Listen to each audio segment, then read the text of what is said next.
Like many cosmic mishaps, it began with a door that shouldn't have opened. Era, a diplomat of the Vaseron people, had been wandering the twisting halls of the starship Vesper's Edge far longer than she cared to admit. Her wrist communicator spun in endless holographic circles, offering her no useful direction. She had passed the same glowing corridor wall 3 times, and she could have sworn the potted plant at the junction was mocking her. Her ancestors, legendary navigators who had mapped perilous black hole fields, would be mortified to see her lost among blinking lights and humming panels. With a flick of her long silver-tipped ear, Era adjusted course once more. She was supposed to be heading to Section 14G, Hall B, for an official reception. Instead, a door slid open before her with a cheerful chirp. "Welcome, Lieutenant Marwick." Against her better judgment, Era stepped through. Inside, the room was warm and cluttered, far from the sterile neatness of official quarters. A huge viewport revealed a sprawl of stars, and scattered belongings made the space feel lived in rather than regulated. But what froze her in place was not the decor, it was the human inside. Slouched on a couch, wearing only one sock and holding a bowl of fluffy white cubes, Theo Marwick blinked at her as if questioning reality itself. Era stiffened, cloak tight around her shoulders.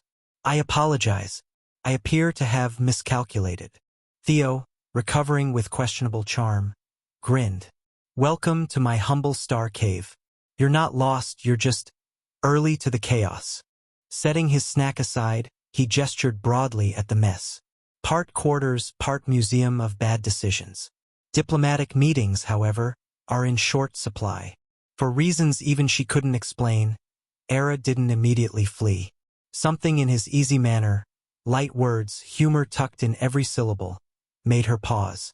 Curiosity outweighed caution, and she took a hesitant step inside. Her gaze fell on the bowl. "What are those?" she asked. Theo's eyes lit up.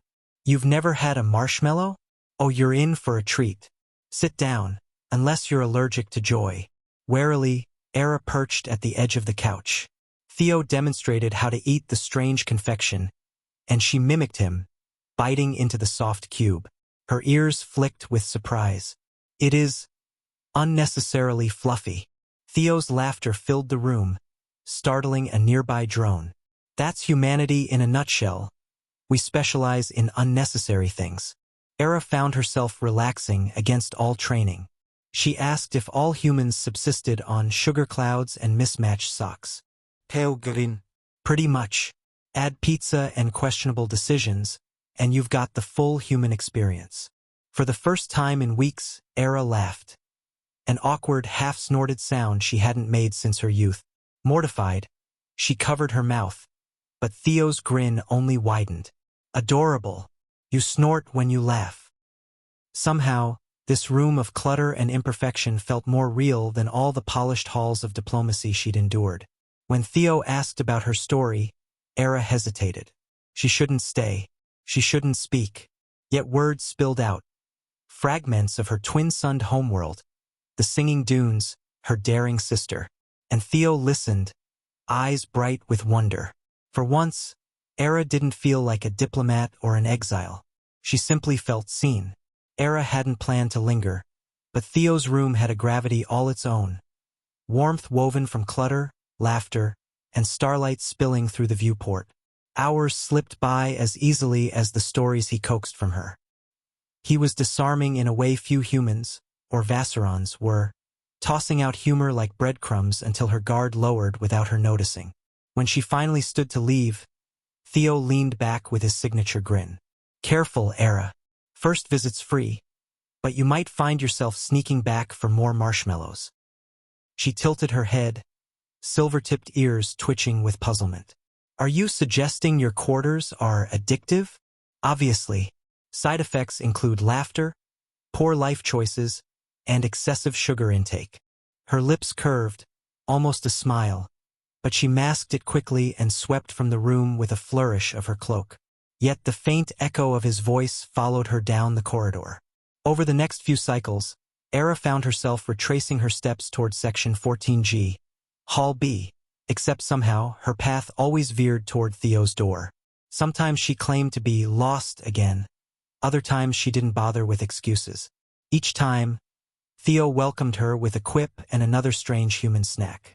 She learned marshmallows were only the beginning. There were gummy worms, popcorn drenched in butter, and something he called ramen, which tasted far more comforting than its humble appearance suggested. Era teased that humans must view cuisine as a carnival, and Theo countered that Vassarons clearly needed more carnivals. In turn, Era offered him glimpses of her culture. She described the twin suns of her homeworld, how the horizon glowed lavender at dusk, and how the dunes could sing when the wind struck just right. Theo listened with rapt attention, sometimes sketching her words on scraps of paper, his crude drawings making her laugh in spite of herself. But it wasn't just food and stories, they began sharing silence too. Long stretches spent gazing at the stars from his viewport, words unnecessary. Era found comfort in those quiet moments, surprising herself most of all. Yet beyond his quarters, whispers grew. Crew members noticed her repeated, mistaken visits. She overheard one technician mutter, "The alien's practically living in his room now." Another snickered, "Diplomat. Sure. More like distraction." Era tried to dismiss it, but doubt crept in. Vassarons prized restraint, dignity, discipline. Here she was sneaking marshmallows in a human, pilot's cluttered room, laughing until her ears twitched. Was she betraying her role? The tension came to a head one evening when she lingered too long, watching Theo repair a battered flight helmet. He caught her staring and grinned. Cara full, Ara. "Stay any longer and people will think you actually like me." Her reply was quiet but steady. "Perhaps I do." Theo froze, laughter caught in his throat. Their eyes locked, and for a breathless instant, the air between them shifted, charged, fragile, undeniable. Era stood abruptly, cloak sweeping around her. "I must go." But as she left, her heart pounded with the truth she could no longer ignore. She didn't want to stay away. After that night, Era tried to impose distance. She buried herself in her diplomatic duties, attending endless receptions and repeating polite phrases about interstellar unity. Yet every time she stood in a gleaming hall surrounded by polished uniforms, she thought of Theo's cluttered room, of his ridiculous marshmallows, of the way his laughter filled silence without smothering it. Avoidance proved impossible. The more she resisted, the more her steps betrayed her, carrying her past his door. Theo seemed to sense her hesitation but never pressed. When she appeared, he greeted her like it was the most natural thing in the universe. One evening, she found him sprawled on the floor, surrounded by scattered star charts and a half-built model of an old fighter craft. He glanced up and smirked.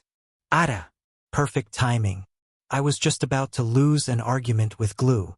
She raised an eyebrow. "You summon me for adhesives?"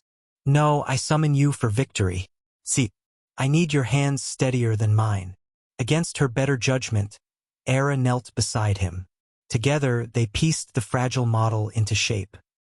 Their hands brushed more than once, sending sparks of something unfamiliar racing up her arm. When the craft was finally complete, Theo saluted it dramatically. "Behold, the least aerodynamic hunk of plastic ever assembled." Era laughed. A true, unguarded laugh that startled even herself. She quickly covered her mouth, but Theo caught her wrist gently, lowering it. "Don't hide it," he said softly. "It's my favorite sound in the galaxy." The warmth in his gaze left her momentarily breathless. No courtly compliment had ever struck her so deeply. She pulled her hand back, heart racing, and busied herself with the model, but the moment lingered. Still, the whispers outside grew louder. Crew members watched them with thinly veiled suspicion. Era overheard one officer mutter, "What's he doing entertaining her in his quarters every night?" Another sneered, "Pilots fall for strange things, but this? Dangerous." When she told Theo about it, expecting him to dismiss her concerns, he surprised her with quiet seriousness. "Let them talk. They don't know you. They don't know us." The word lodged in her chest like a secret she hadn't dared name. That night, She lingered even after exhaustion pulled at her. Theo draped a blanket around her shoulders without a word, and she fell asleep in his chair, starlight washing across her face. She awoke hours later to find him still there, dozing awkwardly on the couch, as if unwilling to leave her unguarded. Something inside her cracked open then, something she had fought to suppress. She realized she wasn't simply drawn to his laughter or his warmth. She wanted more, his nearness, his stubborn loyalty, his human absurdity. But with that realization came fear. Diplomats did not fall for pilots. Vassarons did not entwine with humans. And if anyone discovered what was blooming between them, the consequences could be more dangerous than whispers. Yet as Era slipped quietly out of his quarters, she knew one thing with certainty. She no longer cared about the consequences. The more Era tried to maintain boundaries, the more they unraveled. What had begun as accidental visits turned into deliberate choices. She no longer bothered pretending she was lost. She simply walked into Theo's quarters as though they were her own, and he never questioned it. He only welcomed her, always with that disarming smile. But the rest of the crew wasn't blind. One afternoon, Era entered the mess hall to a sudden hush. Conversations faltered, eyes followed her every step. She carried herself with practiced grace, pretending not to hear the whispers. She's always in his room. It's not proper. Diplomats shouldn't mix with pilots. Later, Theo found her in the observation lounge, staring out at the stars. Her cloak hid her trembling hands, but not from him. "Ignore them," he said quietly. She turned to him, voice sharp with conflict. "You think it is so simple? I am here to represent my people. Theo, every action reflects on them. If they believe I have compromised myself, if they believe I have chosen you, what do you think will happen?" Theo stepped closer, his expression softer than she had ever seen it. "Then let them believe what they want. I don't care about them. I care about you." Her breath caught. Vassarons were trained to guard their emotions, to cloak feelings beneath diplomacy. Yet in that moment, Era couldn't hide. "You are reckless, human." He smiled faintly. "And you keep coming back to my room anyway." The truth in his words unraveled her defenses. She realized she no longer wanted to fight it. She wanted to stay. The breaking point came during a mission briefing. Theo's squad was scheduled for a dangerous patrol, and Era, seated as an observer, felt dread coil inside her as he volunteered without hesitation.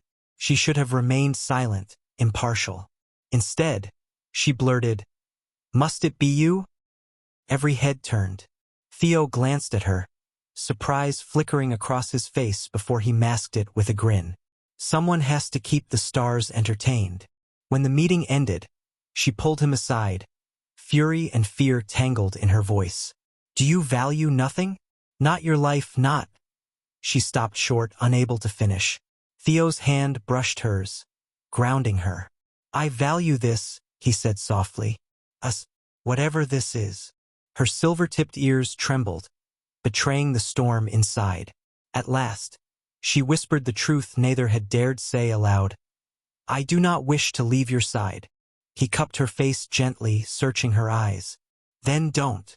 The world outside still whispered, still judged. But in that moment it no longer mattered.